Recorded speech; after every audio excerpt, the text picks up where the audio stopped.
it'll be here long after we're gone. So I commend the city of Canastota and Ed for finally doing what hasn't happened for so long and what needed to be done for so long.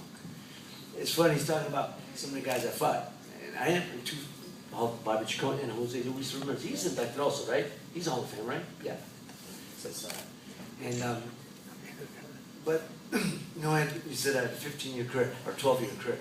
Actually, people say, I always say 5.5 years. I turned pro 79, I retired in 1985. That's, to me, is my career ended. I came back to fight Camacho in 1989 because that was a personal thing. But for 4 years I wasn't active, so I never considered myself a fighter then. And then after the Camacho fight, I was doing off-Broadway play in New York. I got a call if I would have fight Greg Hagen.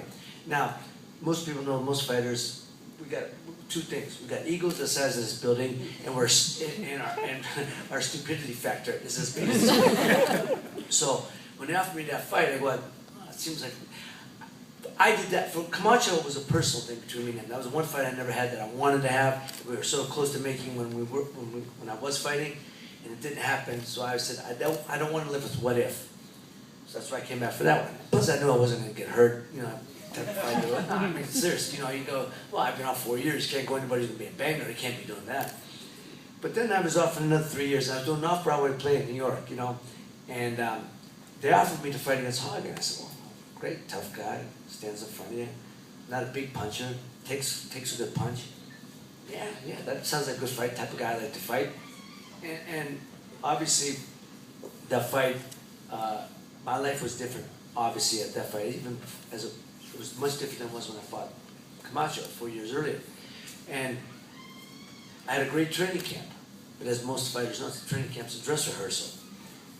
Coming towards the fight, I had just left my wife. We had our second child, and he was born in November. I left in January, and throughout my career, it used to be either you're getting carried out or I'm getting carried out. One of us is getting carried out of here. That was the mentality. It was just that, please God, don't let me get hurt. My wife, my babies, they need me. So I was beat before I got into that ring. I was beat long before I got into that ring, and I was in the dressing room, and I'm sitting there going. Told Chuck Fagan, my sister, I said, Chuck, man, I got no business being here. He goes, that's a hell of a time to tell me now. But I guess most fighters, that's what we got to find out. You know, I guess we got to find out.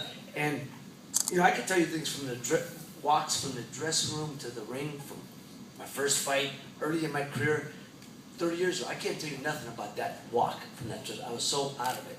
So I was beat long before I got in the ring. And the only good thing that come out of fight, the one good thing, and it's the only good thing, trust me, is that it resolved it. No more what ifs. That was it.